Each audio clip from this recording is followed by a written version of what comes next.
था 10 1080 ही रहा होगा। 720 पे मैं करूंगा उसको। ठीक है, चलो कोई बात नहीं, हो गया ये रिएक्शन। उसको लिख लिया। नेक्स्ट है, लिखिए structure of water. Structure of water,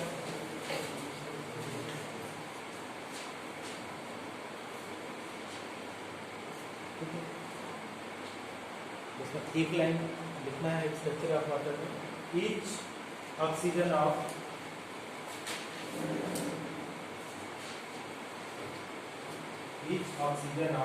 water molecule form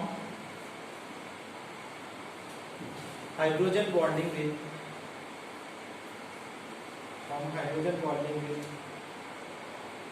four hydrogen atom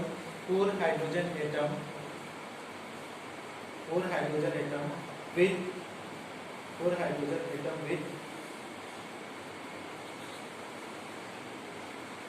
four hydrogen atom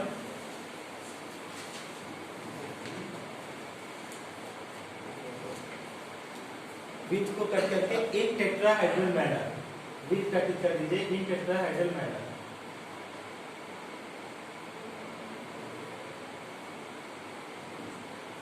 इसको भी याद रखेंगे। याद रखने का क्या है, क्लासरूम में आवाज लगाई जा रही है तो मतलब पता ही रहेगा कि कितने हाइड्रोजन से सराउंडेड रहेगा वाटर मॉलिक्यूल, 4।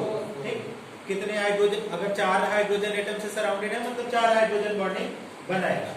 अच्छा, और चीज अगर स्ट्रक्चर की बताएं तो according to VSEPR theory water का स्ट्रक्चर बताओ हाइब्रिडाइजेशन के साथ। Bend structure sp3 hybridization, bend structure होगा, sp3 हाइब्रिडाइजेशन होगा। ठीक है, बताने की जरूरत है क्या? लिख लीजिए, तो लिख लीजिए, थोड़ा सा लिख लीजिए इसको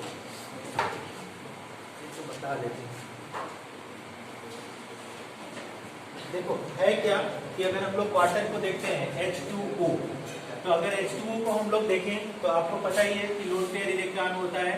तो अगर इसकी हाइब्रिडाइजेशन पूछता है तो भी आप बता सकते हैं। कैसे बताएंगे? हाइब्रिडाइजेशन इक्वल टू हम लोग लिखते हैं 1/2 ब्रैकेट में B + M - C + A। तो 1/2 valence electron of oxygen is 6, monovalent is 2 minus cation 0, anion 0। तो कितना हो जाएगा? 1/2 into 8 = 4। 4 मीन्स क्या आ रहा है? sp3। sp3 हाइब्रिडाइजेशन आ गया, मतलब क्या है? वो इधर में लोन पेयर और एक हाइड्रोजन यहाँ पे और एक हाइड्रोजन यहाँ पे। तो ये है 104 डिग्री 5 मिनट ऐसे करके आता है, या 104.5 डिग्री है ना। ये क्या है? इन ओके बॉन्ड एंगल है 104.5। यहाँ पे इसको मेंशन करेंगे स्ट्रक्चर ऑफ वाटर।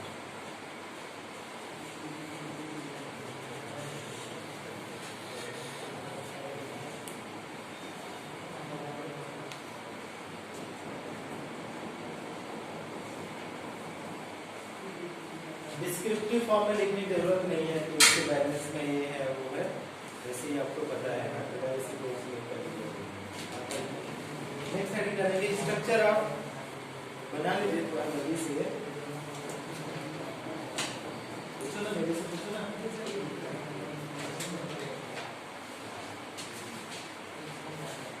नहीं समझा क्या? समझ में आ गया ये?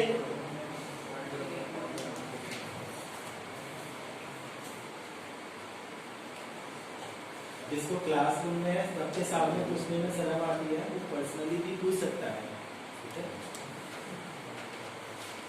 हम लोग जब 11th-12 पढ़ते थे GIC स्कूल है, गवर्नमेंट टीचर कॉलेज है, ठीक है, मतलब यूपी में GIC बोला जाता है। तो उसमें ये होता था कि बहुत सारे ऐसे क्लासरूम हुआ करते थे। ऐसे क्लासरूम मतलब जैसे जैसे पीछे जाएंगे वैसे वैसे वो ऊपर होता जाता है। अच्छा ठीक है, बात करने की टीचर से तो दूर, ठीक ना, बात करने तो कल्पना भी नहीं कर सकते कि टीचर के सामने जा सकते। इतनी घटिया टीचर इतने मतलब उन लोगों को देख करके लगता था कि ये लोग पैदा ही हुए हैं स्टूडेंट को मारने के लिए। मतलब डर के अगर टीचर कहीं दिख जाए कहीं रोड पे इधर उधर तो समझ लो कि दूर जाके छिप के पड़े हैं। इतना ही एक हमारे ओपी सिंह करके थे केमिस्ट्री के टीचर, कोचिंग की मैं बात कर रहा हूँ, भावा कोचिंग में पढ़ाते थे ओपी सिंह करके। और वो ऐसे करते थे जैसे मार्कर से ही पढ़ाते थे, तो ऐसे करके इसको दबा देते थे।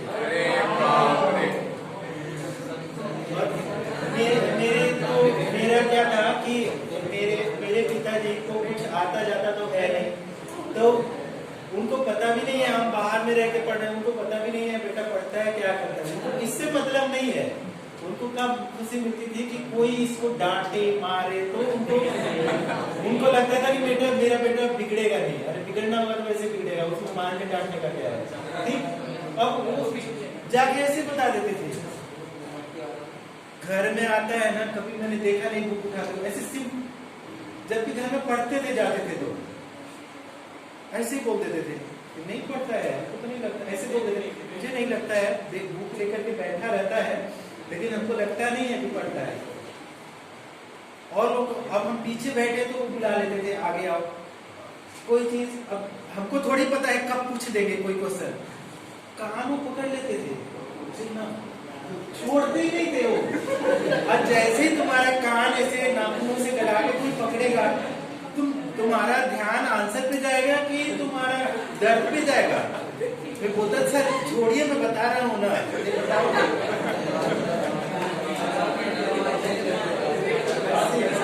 हाउ द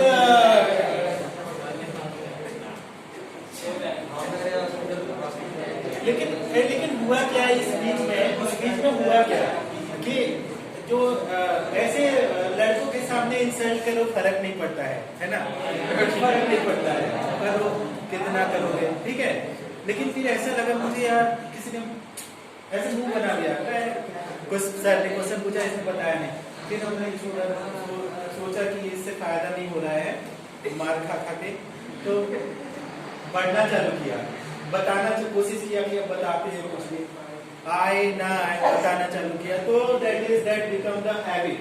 और जब हैबिट बना तो it was for long time, वो हो जाता है पूरे लाइफ टाइम के लिए। चलो अब हम लोग क्या करते हैं, वाटर का स्ट्रक्चर लिखो, structure of ice, structure of ice, structure of ice, structure of ice due to structure of ice due to extensive hydrogen bonding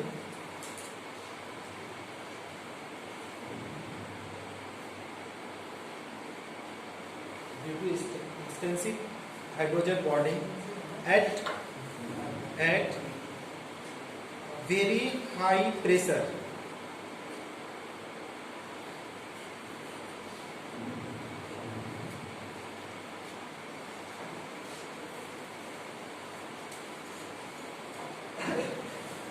it form hexagonal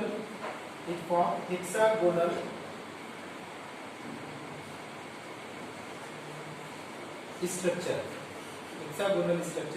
hexagonal मतलब कि बेंजीन की तरह स्ट्रक्चर होगा, है ना, सारे वाटर मॉलिक्यूल का इस तरीके से बनाना चालू करेंगे, इस तरीके से, ठीक, इस तरीके से ये हेक्सागोनल में ऐसे आएगा, ठीक है। उतना डिटेल में आपको नहीं जाना है, बस पॉइंट को याद रखना है, इसलिए नहीं कि आप पूरा दिन रात मेहनत कर रहे हैं डायग्राम बनाने के लिए, वो कहीं आएगा नहीं, आपको बस याद रखना है, कॉम्पिटिटिव नंबर हमको पढ़ना है। तो एक हेक्सागोनल, अब फिर से लिखिए, while at low temperature it condenses to cubic form,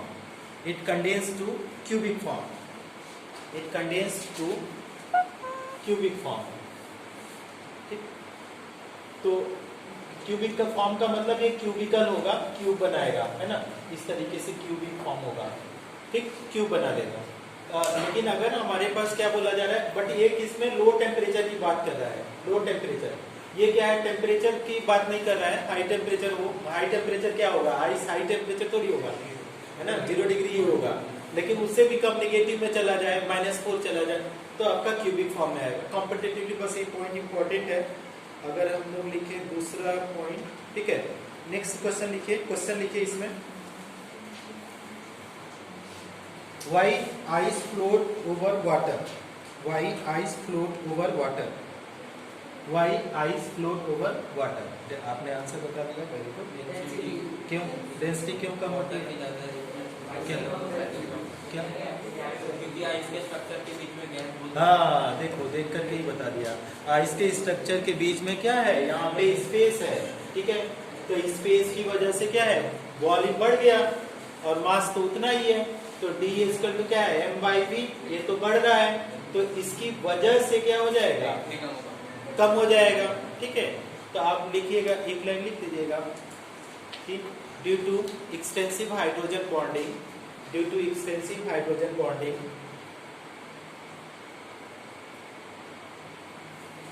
ice is having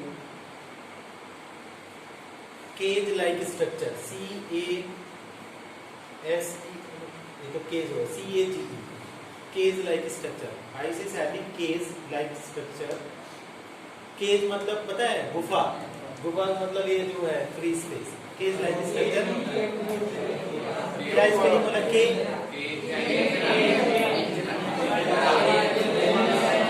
ठीक है, वही वाला cage like structure that is having free space, having free space, having free space, that is having free space, that is having free space,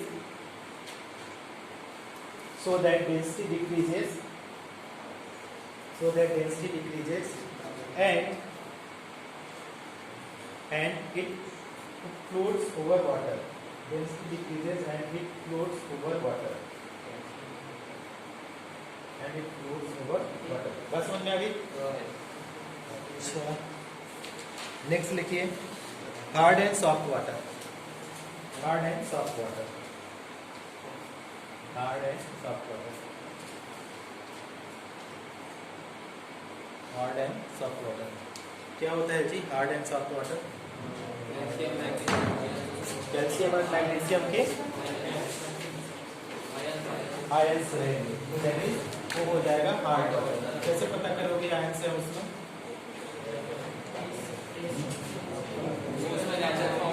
देख करके बता सकते हो, हाँ ऐसे बोलो ना, कि अगर वाटर सोप के साथ अगर लेदर नहीं बनाता है, ठीक है, इसका बना देता है, तो वो क्या होता है, हार्ड वाटर, अच्छा लेदर देता है तो दैट इज सॉफ्ट वाटर, ठीक है, तो लिखिएगा एक लाइन, ठीक है, इसमें the water which does not give leather, the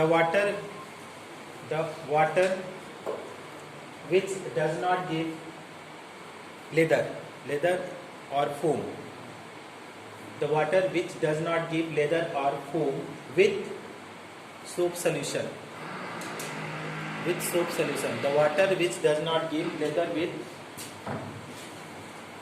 or foam with soap solution is known as hard water.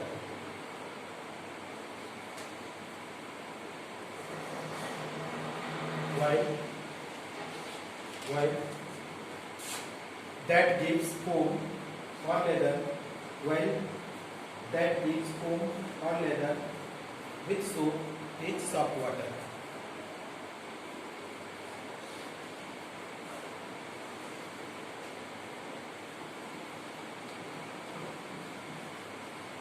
Types of hardness of water. Types of hardness of water. Types of hardness of water.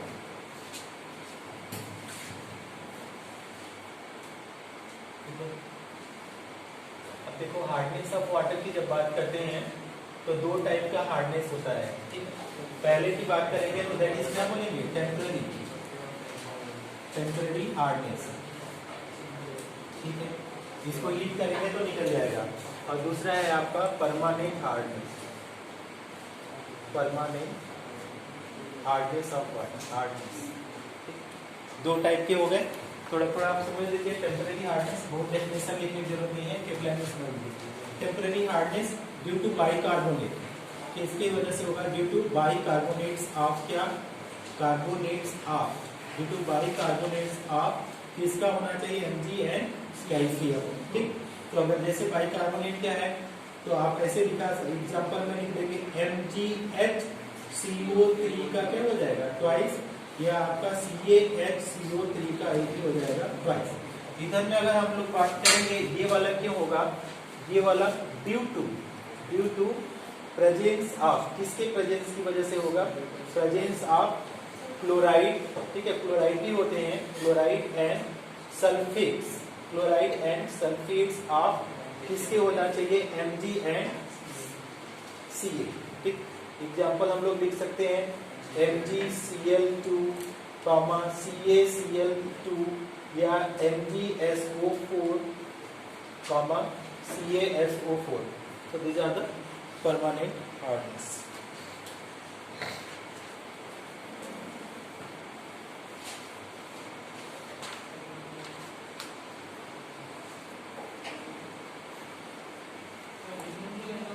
क्या बोलिए? क्या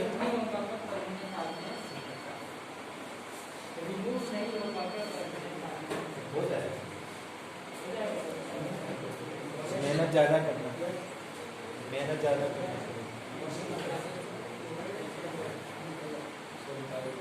permanent जानते हो? अब ऐसे तुम बोलो कि सर परमानेंट जॉब क्या होती है, ऐसा होता है क्या? उसमें रिमूव नहीं किया जा सकता है।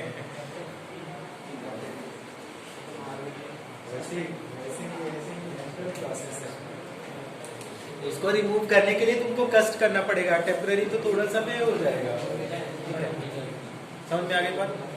हेडिंग डाल के छोड़ देंगे आज के लिए। Removal of temporary hardness of water, removal of temporary hardness of water.